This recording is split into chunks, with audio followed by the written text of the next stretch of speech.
Fearing for your life ain't so funny anymore.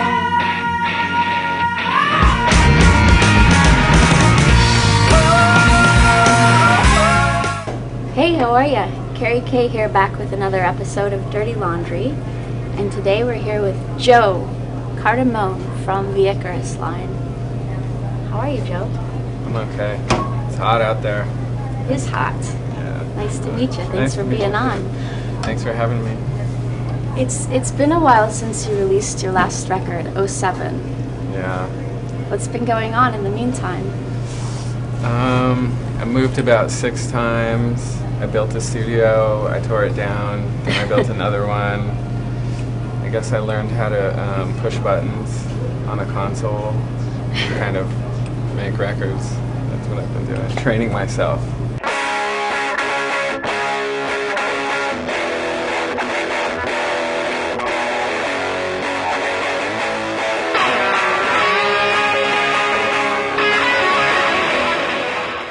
Tell us why Wildlife was about to be called Joe Cardamone versus the Icarus Line. I don't know, just because it was so hard to get anyone to show up to practice. Everyone has jobs and shit. I mean, that was another just working title. I didn't have anything better to call it, and honestly, this is the only band I've been in for the last 15 years, and it's been like the best thing in my life and also the worst. So that, I guess that pretty much sums it up right there. Yeah. You know, I've been dragging this thing through the dirt for the better part of 10 years. So yeah, sometimes I feel like it's me versus the Icarus Line. Annie from Giant Drag is now playing with you. Yeah, sometimes she is. She's a very talented young lady. Yeah, she is talented, isn't she? What is the nature of your relationship? I don't know. It's a ever-shifting nature. We've known each other for so long that, I don't know, maybe 10 years. Mm-hmm. I don't really know how to define our friendship right now. It's a love-hate relationship, I would guess. I don't know. We've been really close for a long time. You know, she's always had a hand in my musical path, and likewise mine and hers. I just produced her new record, actually. Oh, her new solo? Yeah, well, the new Giant Drag record. Oh, they're back together. Yeah, I mean, you know, whatever that means. Yeah.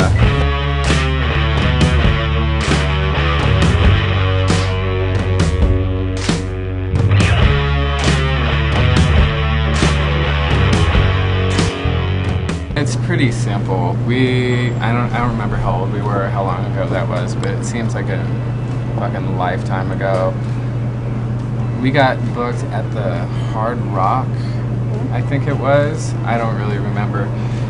It was a showcase that our then manager put together last minute. Couldn't find anywhere else to throw us on the stage, so we ended up there. It was terrible. There was all kinds of fake memorabilia all over the walls, you know, like Yeah. a 2005 guitar signed by Stevie Ray Vaughan, like years after he's been dead and shit. You know, it's just like, what is this crap? So, you know, there was someone throwing ice at us during the performance. It was a hostile reaction that night. Go figure. And we just decided to tear the place to shreds. So we did. And that's it. That's that, you know.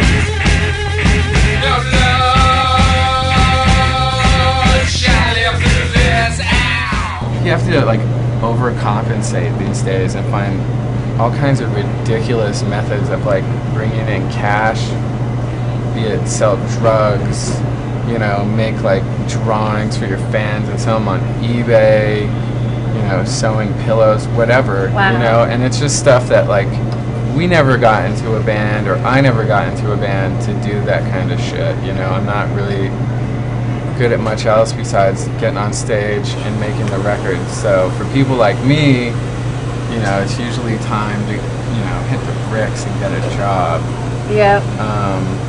So yeah, I don't know. So you've been at this for 15 years. Yeah. And you've seen the information age dawn. how has the music industry changed since it was run by music labels and now it's MP3s? Do you feel like it was better back then? Yeah, unfortunately I do. And I was like part of the crew that really fucked with record labels, even when we were signed to a major label. I mean, we spent our entire tour support before our record even came out on Penance. We were just like, let's spend all this now. We know they'll have to pay us again if they want us to go on the road, you know. And we were spoiled brats, to be frank. But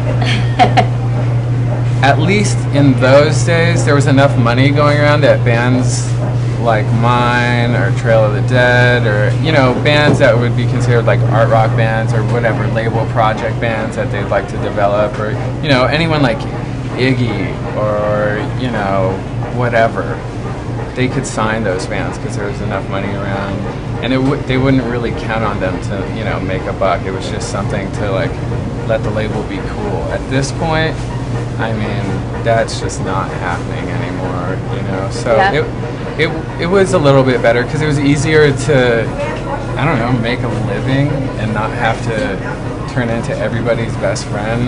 You know, sometimes it seems disingenuous, all the networking and all the things people do to kind of reach out to their fans, which is fine, you know, if you're into that, but everyone has to do it now, and you really have to be like on your toes about, you know, reaching out to people and really like being their best friend. I'm just the guy next door, man, you know, like, I don't know, that loses some of the romance for me, you know. Can anyone be David Bowie anymore? Like, I don't know. You guys have had a reputation early on for being debaucherous and breaking shit. Yeah. Would you say that was accredited to the fact that you achieved notable success in your teens? Yeah, I mean, we were put in situations that, like, you know, any immature hellions that had nothing to lose would just totally abuse right away, you know? I mean, none of us were well-to-do. We all came from like really modest families, you know. Alvin's mom's a nurse, my mom's a teacher, you know, no one's rich. So once they put a little money in our pockets and kind of give us some power, yeah, we went nuts, you know? Plus our favorite bands were like Black Flag and the Stooges, so it's just like, you know, when those are your influences and they put you out in front of 10,000 people, I mean, you're just going to go off. That's what we did, and that's what we still do, kind of. It's hard to grow up. Once you, like, go through that, it sticks, you know? Unfortunately. Or fortunately for the crowd. I say fortunately.